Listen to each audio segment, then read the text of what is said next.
Thank you all for coming. We know that during this special day of like food and ag, there's plenty of different events. So thank you all for being here. We are very excited about this particular event because we will be talking about not only regenerative agriculture, but also how to incorporate traditional ancestral knowledge into the core businesses of the private sector and how private sector can be a critical player in moving and scaling regenerative agriculture to the scale that we need to prevent overcoming the 1.5 degrees. So just for you to, so we can recap a bit about like the importance of regenerative agriculture and the ag sector as a whole, I just wanted to bring some statistics to remind the importance of this sector. So 22% of the anthropogenic emissions are related to the land use change, and even though this is a sector that has a very significant impact in generating emissions, it is also a key player in sequestering carbon and basically is one of the solutions that we need to reach the 1.5 degrees. In all the scenarios of emissions reductions, land use change and land use use plays a critical role in achieving that target. Just for you to know, in terms of practices, regenerative agriculture practices applied at scale could draw down more than 10% of all our emissions into the soil over the next 25 years. So this is a critical, pivotal sector, and we need to scale it fast for it to happen. So in the panel, we have experts that have been working on this for a really long time and that have been both pioneers in addressing a key challenge for us. So here on my right, on my left, sorry, Fernanda Faccini, Head of Climate Change and Circularity at Natura, and here along is Guadagni, CEO of the Good Food Institute from Brazil. So let us start with a panel. And first of all, I wanted to start with you, Fernanda, and ask you about if you can tell us a little bit about what Natura has been doing and how have you envisioned regenerative agriculture and the vision for your business model. Hi, good morning, everybody. Thanks for having me here today and the invitation for Natura. It's very important for us as a Brazilian Latin America company to be here and talking about these topics. Natura is a Brazilian cosmetic company that is operating basically in Latin America countries, but our products are very renewable, so we're using for more than 20 years ago, we decided to move our formulations and our design of our products to use renewable ingredients and to change our packaging for more circular options. So for us, and as Brazilians, the agriculture side of the discussions is very important, and we are looking for our inventory.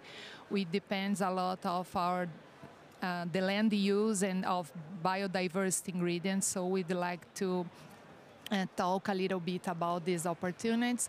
And when we decide to use more renewable ingredients, we decide to go to the Amazon rainforest, and we invested a lot of technologies to change our formulations from the regular chemicals to renewable ingredients from biodiversity. So we decide to invest in technology. It's a long journey, and we decide to have a strong relationships with local communities at the Amazon region.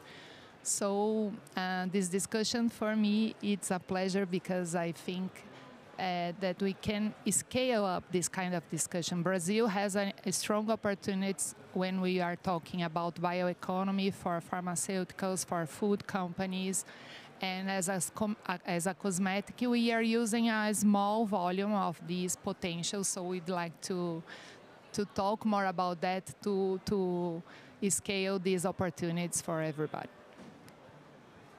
Thank you so much.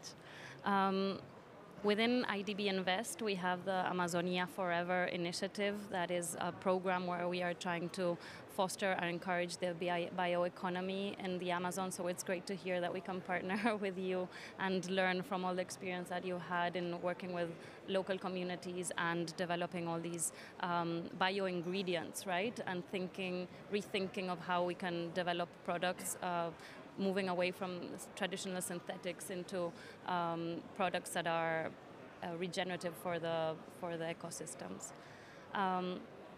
Gus, do you see potential of scaling regenerative agriculture? If you can tell us a bit about what the Good Food Institute is and how you combine this seeking of changing our diets and regenerative agriculture. How do you see these combined in the fight for climate? For climate? Yes, thank you. I remove my headphones because I can't hear myself while I speak. So thank you all for being here today. Today it's our food day at COP, so it's an important moment for us to be discussing this topic. And my name is Gus. As mentioned, I work with alternative proteins. Alternative proteins are one of the solutions for food systems transition and for us to have a more sustainable way of producing the foods that we eat. And already answering your question and connecting the explanation about the sector, the idea of alternative proteins is try to understand which are the main pressures happening on the food systems. One example that I have for this, here we are at MDB, and one of the organizations is the World Bank. The World Bank published a report in 2024 that's called Recipe for a Livable Planet, where they are ranking the most impactful agri-food climate mitigation strategies. And they list that the most impactful thing that we can do in ag food is to stop deforestation. In the second place, they ranked alternative proteins as the second most important strategy that we have for ag food in the moment. And why is that? Because the main pressure that we have now in our ag food system is actually the expansion of the way we produce our food, and especially the way we produce the meat and animal-sourced foods that we eat. And we know I'm Brazilian, so in Brazil people love meat, love barbecue, and I'm one of those people that love to eat what's traditional from our country, but we need to find a way of producing these foods that we love with a different impact, with a smaller impact. There was a research also published this year from Map Biomes. It is an organization that is looking at satellites from the Amazon forest, and they listed that 90%, 90% over all deforestation on the Amazon now is being converted to pastures, is being converted to area that is producing livestock or the feed to food to this livestock also to eat. So the idea here is that a future where we can be more sustainable in our foods production has an important step that is protein diversification. People will keep eating meat, and that makes sense. It's part of our culture, it's part of our nutrition. But we love meat, and FAO said that we are going to have at least a 60% increase on the demand for these foods in the future. How we can produce more, considering that meat production and also the crops to feed these animals, they are already using over 80% of all agricultural land of the world. And they are producing less than 20% of the calories that we eat. So it's an inefficient producing. This means that we need new sources of protein in the market. We keep the traditional sources that we like, but growing the 60% demand, we need to bring new sources of food. This is a movement that's called protein diversification. And protein diversification will allow us to release land, will allow us to produce in a more efficient way, will allow us to do some of the movements that are directly connected with regenerative agriculture. We cannot regenerate a land if we are using it to produce monoculture of crops or if we are using it to produce livestock. In order to start regenerating, we need land. We need space that is being used for something else, being converted by Region Ag. So that's the idea. There was an important publication from Dr. Kramer, that is a Nobel laureate, also last year, and they said that these two solutions, they are actually walking in a parallel path. It is the same thing.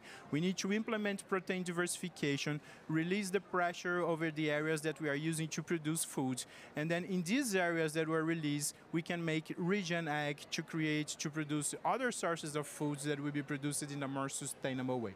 So that's the idea. Alternative proteins are new technologies that are coming to add in everything that we are already doing to deliver foods that are healthy, that are sustainable, and that have a positive impact on the farmers and then the local communities that are producing food. So I'll talk more about that. We even have some examples with Natura that we benchmark with, but that's the general idea of the sector. Fabulous, Gus. I have a question though. What is regenerative agriculture? If you can give us what would be regenerative agriculture for both of you? And then I'll pass it on to IDB Invest. Well, if I can start, then for us, it would be to preserve, to produce our foods, to produce things that are important for our biodiversity. And not only foods, of course, we have Natura here that is using cosmetics. And the way of producing this in a sustainable way that is not based on monoculture, that preserves biodiversity, that preserves the species that live in this local place, and also that takes care of the social aspects of it. So people that live in the areas that are producing, they need to have good livelihoods, they need to have the possibilities of making their profits out of this agriculture while we are producing in a very sustainable way. So that's not a formal definition, but that's how we are facing right now. Yes, perfect. Natura is talking, yesterday we have a panel here talking about how to do a regenerative business, because for us, we are looking for opportunities to see, we think that sustainable is not enough. Now we need to regenerate, so we need to think in this way to regenerate everything more than agriculture side of the discussions, that is very important for us too, but I think that we can talk about regenerate the relationships with ourselves, with people, with the nature. So when we were looking for opportunities to buy ingredients from regenerative agriculture, we are trying to regenerate the ecosystems and to help the families that are living in this area to have a better life. That's my definition for regenerative in a how can I say? In the business model, so in a different way. And as an example, we are working with Embrapa, that is an agriculture institute of research in Brazil, with an example trying to move our palm oil by areas that we are buying palm oil in Brazil, because we are connecting with a Brazilian supplier, but they are still working with monoculture. They are certified by RSPO because they are looking for the human rights in the things that they are working with. But we are looking for a more regenerative opportunity, so we are establishing an agroforest systems in partnership with a local community, trying to scale these, because for us, 20% of our formulas depends on the palm oil.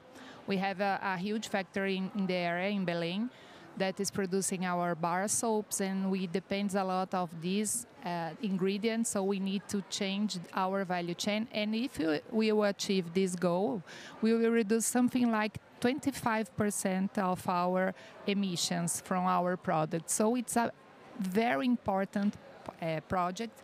And besides that, the project could generate carbon removals, carbon credits, so it will be good for the families that have this land, so they will receive money to better establish their cash flow, to establish their agriculture side of business. If I can add something just before we have a formal answer about this topic, I very much agree that Regen, it's about giving back something that was there in the first place and now it's missing. So monoculture of soy being produced in places that were pasture, this is not regenerating. Regenerating must deliver biodiversity, regenerating must deliver social impact, and it's different from monoculture that is growing in places that were degraded. Thank you both for a very thorough response. And what I'm hearing from this, and I'd like to highlight, is the importance of conserving the health of the soil. If we have healthy soil, we will have like healthy plants, crops, and ecosystems. It says, like according to Project Drawdown, who I expect you're aware of, regenerative practices can increase soil carbon up to 3 tons per hectare annually. So if we start doing regenerative practices like intercropping, cover crops, including trees in silvopasture systems with cattle ranching, those are all practices. Organic fertilizer use are all practices that would regenerate the soil. And this doesn't come without also something that I'd like to highlight is the capacity of regenerative agriculture to improve yields. It is not only about preserving biodiversity, which it does. We've seen places that have increased 30% their biodiversity with regenerative agriculture, but also can have a 10 or 20% increase in productivity, which is incredibly important for farmers and to generate the amount of food that we need for a growing population in the planet. So having said this, and also highlighting that it can hold up to 40% more water, which is a resilience measure in the face of drought and increasing temperatures, I would like to pass it on to my dear colleague, Nora Lambert. She's a senior officer of social and environmental governance. And I would like to ask you, Nora, if you could tell us, please, how IDB Invest is approaching regenerative agriculture in the face of climate. Thank you, Camila. So as IDB Invest, we finance private sector projects all across Latin America and the Caribbean. And for us, regenerative agriculture is not a option, it is the option and the only option going forward because of that double whammy. So Camila, you said in the beginning, Latin America and the Caribbean has to become net positive. Food systems, I think we will hear it probably the whole day today, food systems have to be part of the solution. And otherwise we're just not going to get anywhere. And this is because they have to become net positive. We need to reverse deforestations. We need to get soils healthy again. All these good things. We need to save what is left of biodiversity and actually improve it again. But also, we need to face a very stark reality.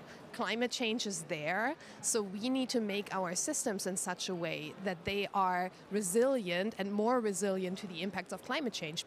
Because before things are going to get better, I think unfortunately the reality is that in the next years things are going to get worse. But the great news is, that we are privileged to work with pioneers like Natura, for instance, in really reversing this trend. We are also working with a lot of other clients all across the continent. In terms of scaling up regenerative agriculture. And we're doing this with a two-pronged approach. So of course we're providing finance, because as Camila mentioned, the great thing about regenerative agriculture also is this, that it increases yields, it increases productivity. We need food security, that is vital. So we are providing financing, but we are marrying that with technical assistance and with advice to really help our clients on a one-to-one basis to improve wherever they are at. So we have clients that are, with our help, building up their environmental and social management systems. We have clients that are really already going further. We have clients that have created labs, for instance, where they are researching biological pest controls, where they are leveraging what is happening in terms of technology on on genetically modifying certain organisms. We have clients that are having wonderful innovative practices. Two things I want to highlight. We are working with a sugar producer in Guatemala, for example, where we are helping them. They're actually leveraging genetic modification in microorganisms so that they can fix more nitrogen in the soil, so to make soils healthy again, really using technology. On the other hand, we are working with a producer in Mexico to use biochar, but not just normal biochar, but biochar actually enhanced with microorganism to really help with the regeneration and to really help with degraded soils. And on the other hand, finally on that resilience angle, we cannot at the moment work with every client in such a concerted fashion. We simply do not have the resources at the moment. We're working on it. But what we are doing with every client now is that we are helping them screen their projects for climate-related risks and how that translates into impacts for their specific agricultural productive system. So we have a tool which we call AgriAdapt, which leverages latest climate projections, so CIMIP6 IPCC climate scenarios, but it's not only giving us information on what is the exposure in terms of days with extreme heat, days with flooding, higher risk of extreme precipitation, but we are linking that with FAO data on yields and also with data on pest pressure. So I think pest pressure is a great example where that double whammy really comes into play, right? Because what do people traditionally do to fight pests? They use pesticides, which are not great for soils, not great for biodiversity. But if you use regenerative approaches, really leveraging nature as the best technology, nature having it all figured out already, then we can both reduce the impact from climate change, so heightened pest pressure, but at the same time not make things worse for biodiversity or even help biodiversity and enhance mitigation. Thank you, Nora. And I think what is really interesting here is that you mentioned the AgriAdapt tool as a first screen that we do to all our agribusiness clients in order to identify where they are vulnerable to climate change. And we can also then identify adaptation measures that we can offer them in terms of piloting new technologies or giving them technical assistance for them to enhance their practices. And as you were talking, I remembered another case that we have that we are piloting a technology using bees, like helping companies install, pollination systems, like enhancing the pollination through bees, which is, basic, but it's good that we are going back to basics. So Fernanda, I would like to ask you about the process that you've done in terms of learning, what has worked, what hasn't, what were the challenges that you encountered in working with local communities, in valuing their traditional knowledge, incorporating that traditional knowledge into your products and your business models, and regenerative practices in terms of how did you identify those practices that you wanted to promote, which ones worked, which ones didn't, and what were the mechanisms that worked for you in terms of generating those incentives? Because what we've seen in previous conversations is that we have the knowledge, we have the technologies, we have the vision, we know our target, but behavioral change is the most difficult thing. So I'm curious about everything that you have learned and maybe bring some of that knowledge. Yes. I was thinking, why a cosmetic company is going to work with this kind of relationship with local communities. But for us, it was something related to our values. Our founders are very well connected with the sustainable values since the beginning of our company. So when it started this conversation about climate change in Rio de Janeiro, 30 years ago, they decided to move our formulas and to move our business for this kind of ingredients and how to do that. So we decided to invest in technology, but we decided to go to the Amazon region to research, and we find a lot of people that has, back to the basics, as you mentioned, they have a lot of knowledge, a lot of ancestral knowledge. So we have a lot of conversations with so many different local communities, indigenous people, people from different states in the Amazon.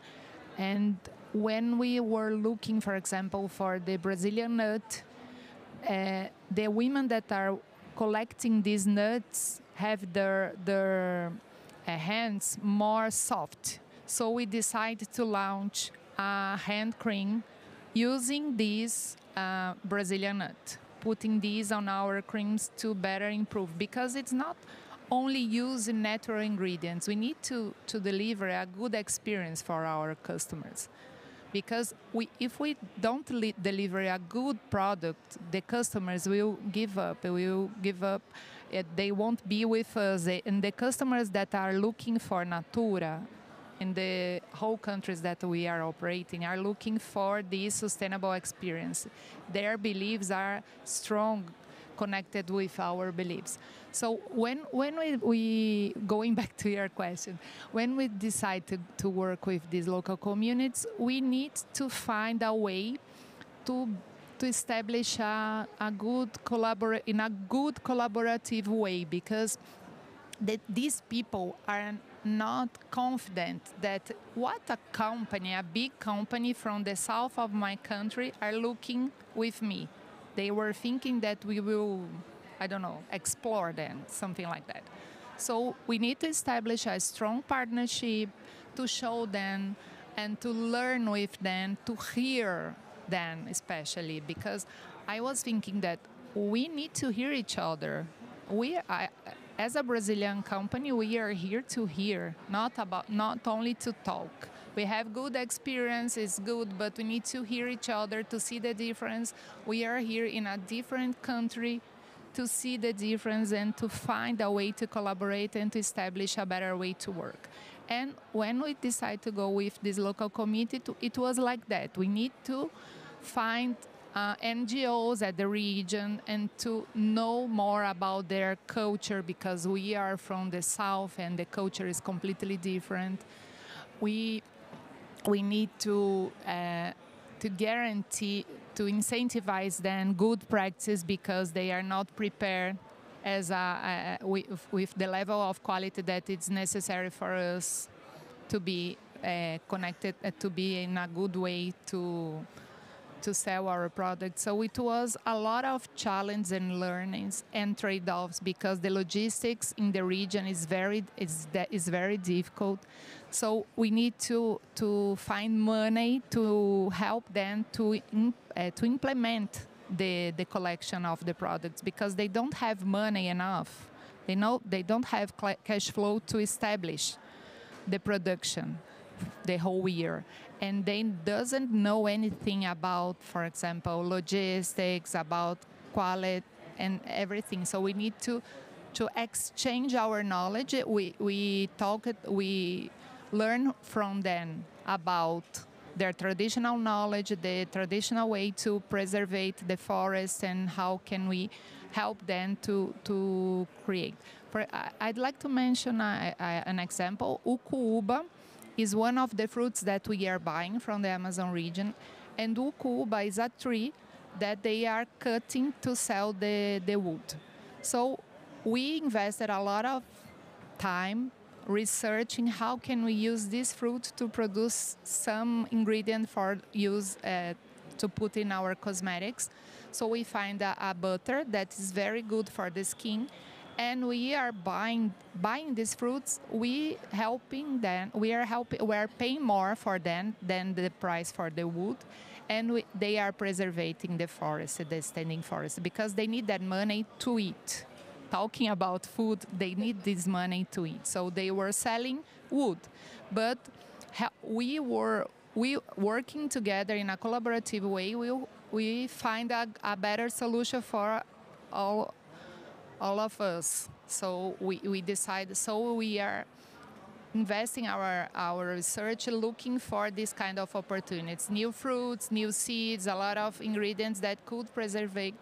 And we have an year ago, I think, Wharton Institute research talking with Map Biomas that the deforestation in the areas that Natura is working with is something like 50% less than the deforestation in the whole region. So it was, I think it's a good partnership. There is a lot of trade-offs, there is a lot of challenge, but the secret, in my opinion, is to have a consistency and a collaborative way of working with them. Thank you so much for that. And I think you mentioned something that I think is very critical, which is like the cost of opportunity, right?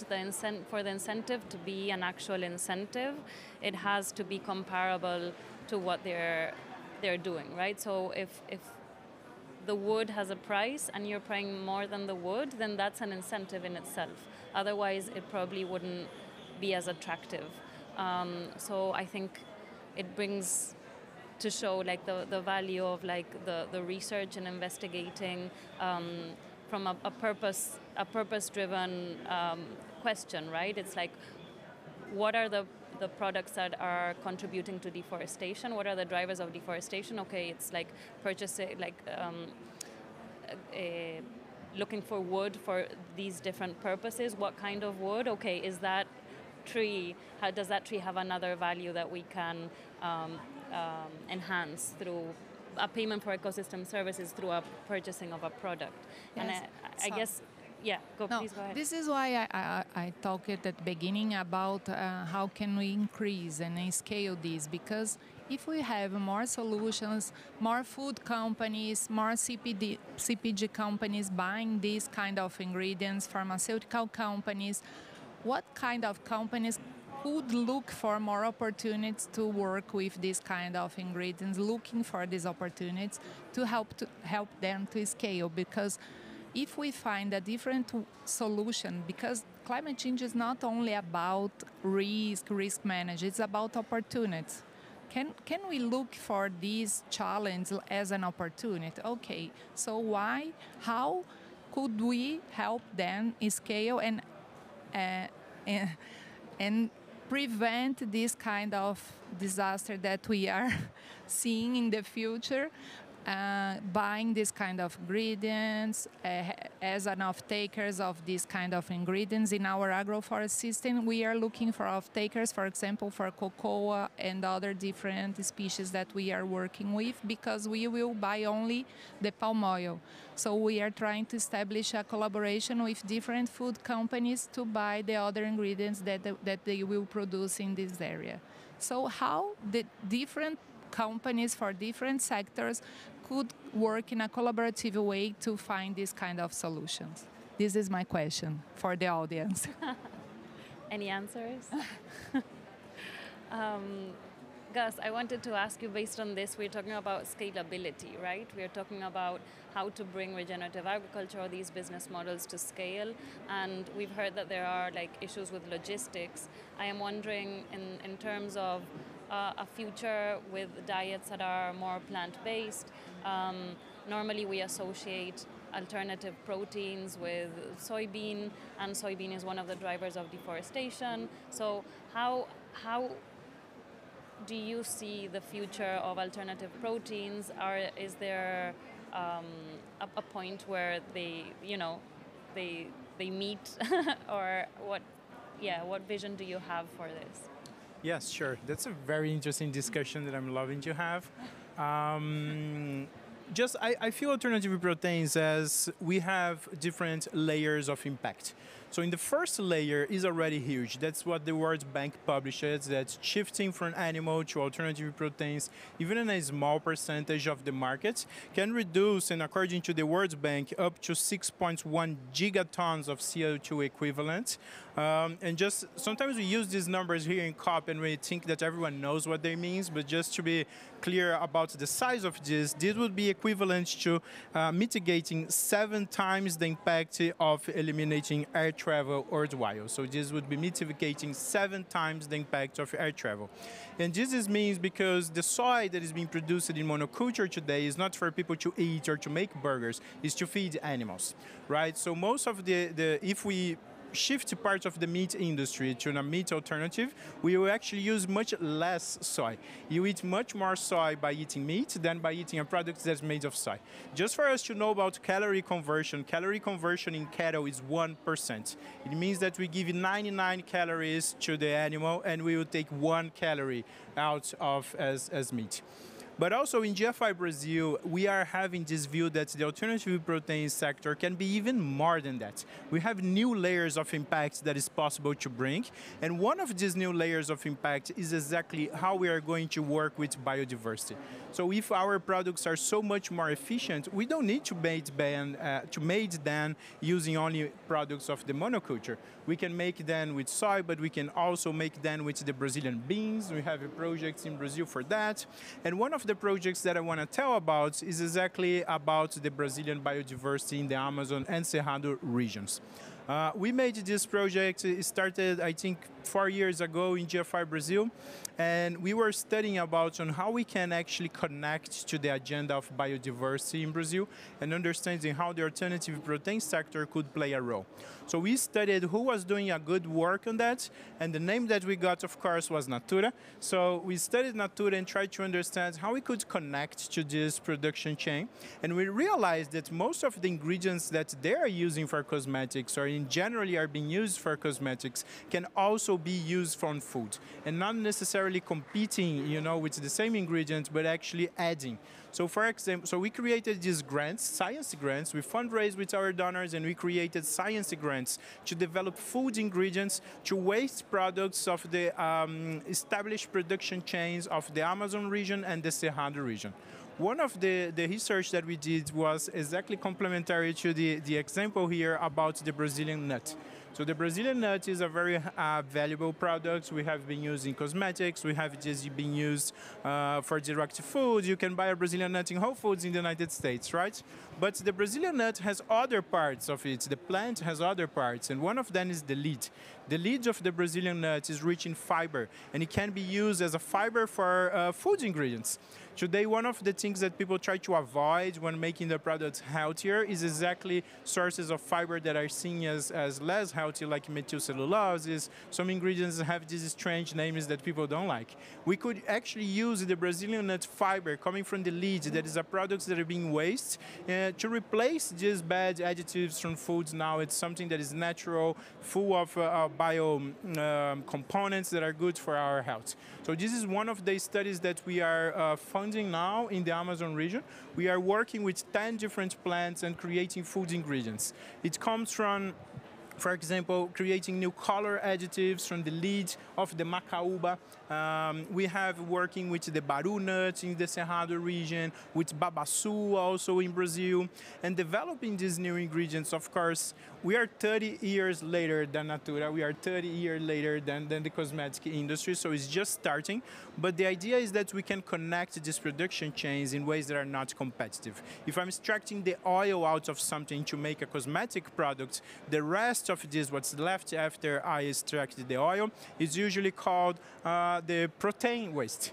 So the protein waste could be used to make protein that we are going to eat, right? We don't need to feed it for animals or to just burn or create other sources of using this now.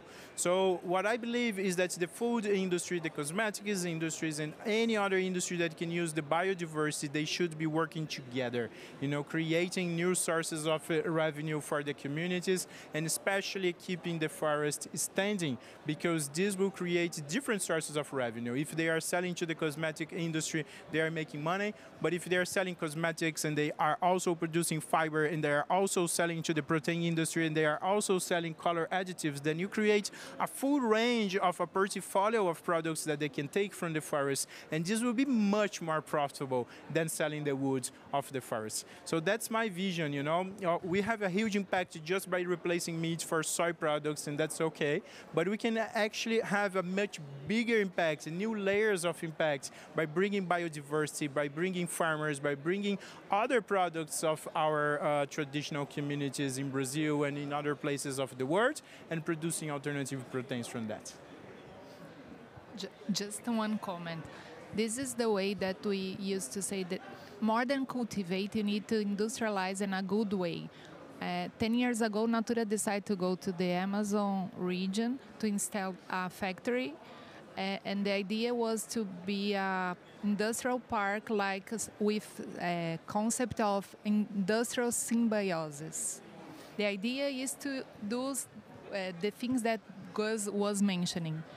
To what part of the plants can I use, what parts of the plants could other industry use, and we could reduce the amount of waste that we will generate, and we could generate more revenues for other kind of sectors and something like that. So it's a very nice explanation. I love it.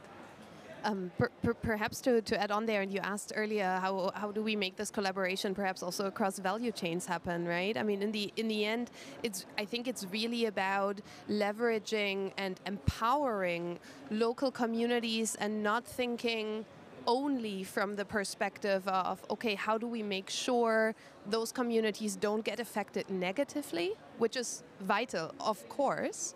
But on the other hand, how can we actually partner with them? How can we cooperate with them? And how can we share benefits with them in an equitable and in a just fashion, right? And because in the end, the funny thing is, I think that the solutions are all out there. I think we've all mentioned them multiple times. And then, of course, in reality, sometimes when you work on a project, things aren't that simple, and there are still barriers, right? Sometimes there are financial barriers, where innovative instruments, we are leveraging blended finance sometimes, concessional finance, where we really think there is a market failure that without concessional finance cannot be addressed, which is what we're doing together as well. But often also non-financial barriers, right? Sometimes people just don't know, or maybe people have just gotten used to their way of doing things, or don't think it's possible. So I think it's great to have this connection of, on the one hand, having a programmatic approach. I want to replug here our Amazonia Forever program, which I really think is a great opportunity to really combine and to convene multiple stakeholders that work at all these different parts of the value chain, that all are facing different problems. But on the other hand, I also think, while we sometimes think the problem is so big that we have to work on it at a programmatic level, we still have to go deep, because the context is so different for every company, for every value chain, and for every actor in the value chain. So to me, the answer here is really both and. And that goes for, yes, both and, biodiversity and resilience. Yes, mitigation and adaptation, social and environmental, upstream and downstream. It's everything. Yeah. And I think that from this symbiosis is exactly how we overcome some of the main problems that we have now, right? So if you think there are logistic problems, but logistic to sell one thing that they are doing from the forest, or logistic to sell 10 different products. So the more we can have industries looking at this as an interesting opportunity, the more we are going to overcome these difficulties and these problems. Absolutely, and I think to all of your points, right? It's in a way mimicking nature. Nature is very complex, and it works in networks and in collaborations and in symbiosis, right? And so we've been having like a very individualistic perspective of extracting one single thing from one plant, for example, but they have multiple benefits, right? And multiple services that they provide, and networks, and everything is related, right? So I hear like circularity, circular economy, like reducing the waste, making the use of all the plant, not just like one part of it, and working with local communities and highlighting the traditional knowledge.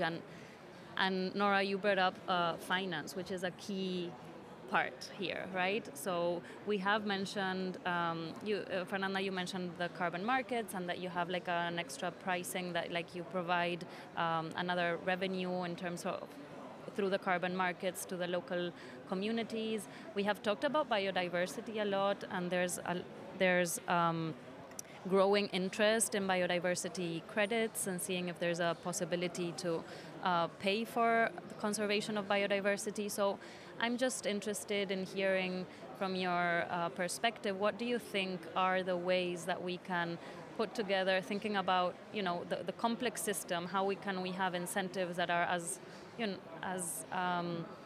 comprehensive as we need. Fernanda. Yes, for me, it could be a solution, but depends on the way that these biodiversity and carbon credits could be implemented. In Brazil, we are advocating with the governors because we are now establishing our regulated carbon markets, and we have a lot of discussions related to the payment for social and environmental services. For example, if we are looking for local communities, how could we share benefits with them? Because the land is their land, and we are trying to implement some carbon credits in the region, and some companies are buying lands, buying areas to implement carbon credits, but I think that we could have a huge opportunity working with these families and with these cooperatives establishing their own carbon credits. In my opinion, there is no... When we are looking for the carbon markets, voluntary carbon markets in Brazil nowadays, there are so many companies looking for offsets, only for offsets, but they are not doing their lesson. They are not looking for opportunities to decarbonize. For example, looking for ingredients from regenerative agriculture could be a solution to decarbonizing our business. You don't need to buy offsets. So we can change their mindset. We can change this mindset for the private sector and trying to establish better solutions and work in a collaborative way again to find solutions together to implement these solutions that could help us to decarbonize our own process. And working together, we can find solutions that could be productive, because they are not, in my opinion, the world is not paying the amount of money that is necessary to work. They are not able to pay the amount of money that is necessary to take care of the environmental side of the problem. So I think that it could be good. I don't know much about the biodiversity credits. I think it's only in the beginning of the discussions, but combining carbon credits and biodiversity credits could be a good solution, but depends on the way that this project could be implemented, in my opinion. Thank you. Go ahead. Sorry. Just to add there, I think in terms of the incentives and creating the right environment, you need a mix, right? I think we cannot work without having the right boundary conditions. We need governments. I mean, we need them to negotiate, and we need them and we need them to enact the right laws and then also enforce those laws so that we have those boundary conditions and so that we have a level playing field for actors, right? It cannot be that just those actors that are driven by purpose, like Natura, for instance, are the ones that implement it. We have to implement it across the board, whether you're a publicly listed company, a family-owned company, or a state-owned company. It shouldn't matter, right? So I think that's sort of the baseline.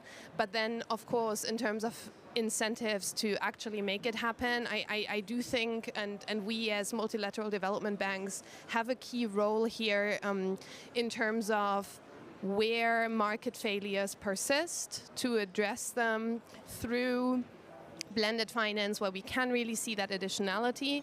It's on a one-on-one basis. to provide technical assistance where actors are willing but perhaps not yet able to really go to that next step, and to also leverage the value chains. I mean, you talked about offsets, right? Offsets are tricky. The carbon markets are tricky, but they will be part of a solution. And I think developments there of more companies, for instance, looking at insetting inside their value chain rather than offsetting, engaging more with the partners and with their collaborators. I think these are like moves in the right direction.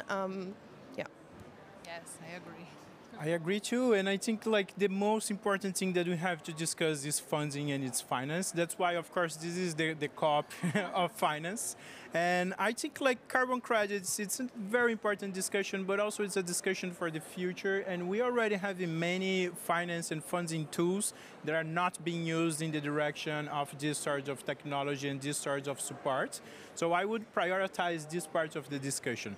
When GFI started to make the first grants for the Amazon community to develop food ingredients, some of the researchers that work in the universities around there, they had decades of research around biodiversity, and they had never seen a grant for research around food and to develop this sort of ingredients for food industry.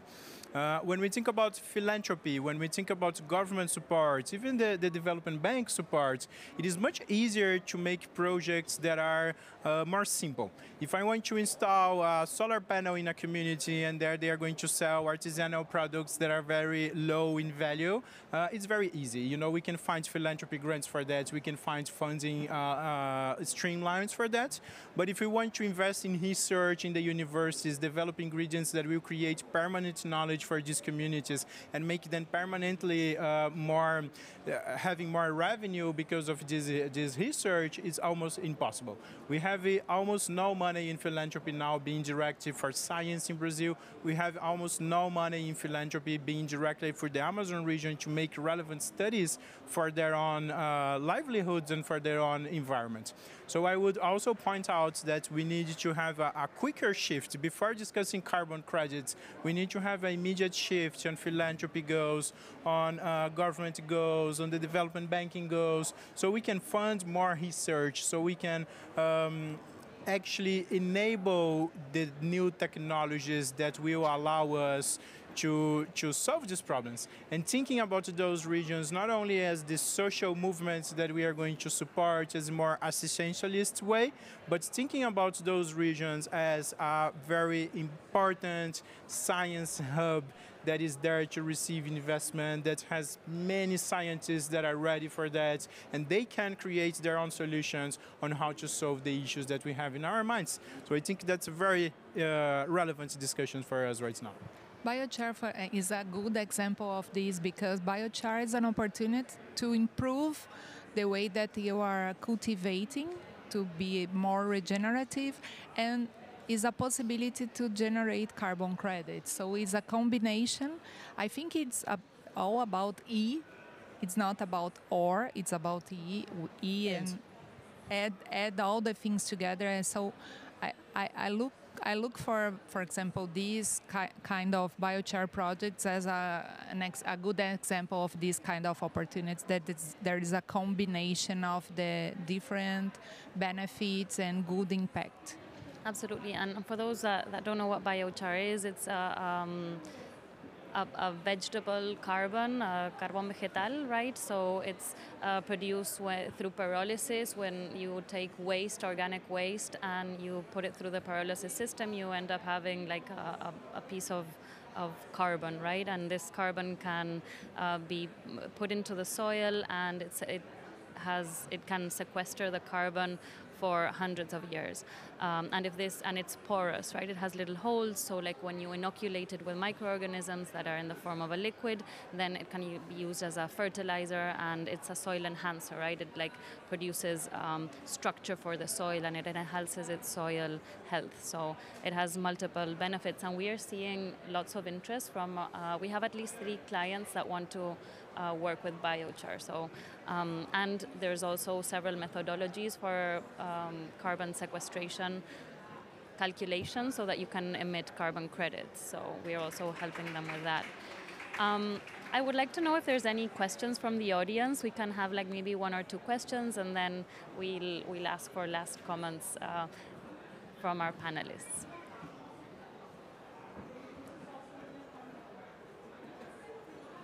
Okay. Yes? So closing off this fabulous panel with lots of, for me, inspirational data points about like, we are doing it, we have to do more of it, there is a potential to scale. We need financiers to come in, and we hope to be a key partner in that in the region. So looking forward to financing more projects that are regenerative. At IDB Invest, we have doubled our goal in climate and green finance. So we used to have a 30% goal of our funds going towards climate. Now it's going to be 60% by 2028. Of climate and green. That includes biodiversity and circular economy and pollution prevention, right? So we're looking forward to changing our business model, right? Because going from 30 to 60 basically changes the way that we think about transactions. We have to go and seek transactions that have this impact. It's no longer like a good to have, right?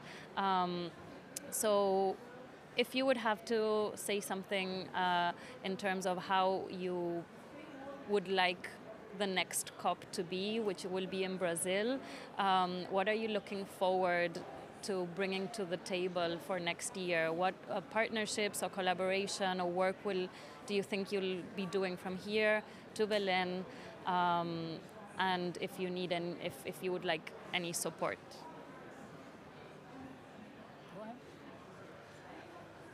For me, it's an opportunity for everybody to the world to see the local communities, how they are doing their jobs.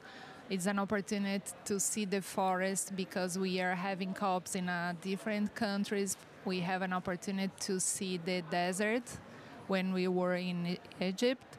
And we are here looking for the oils companies.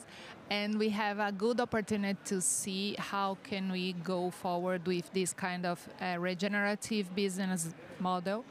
And we can hear a lot about and learn a lot about how to do good business with local communities. This is the invitation from my side. I think we can have some visits to see our industrial park. I opened the invitation for you to see our Symbiosis Industrial Park, to see local communities, to see good experience that they are working with. We have more than 44 ingredients.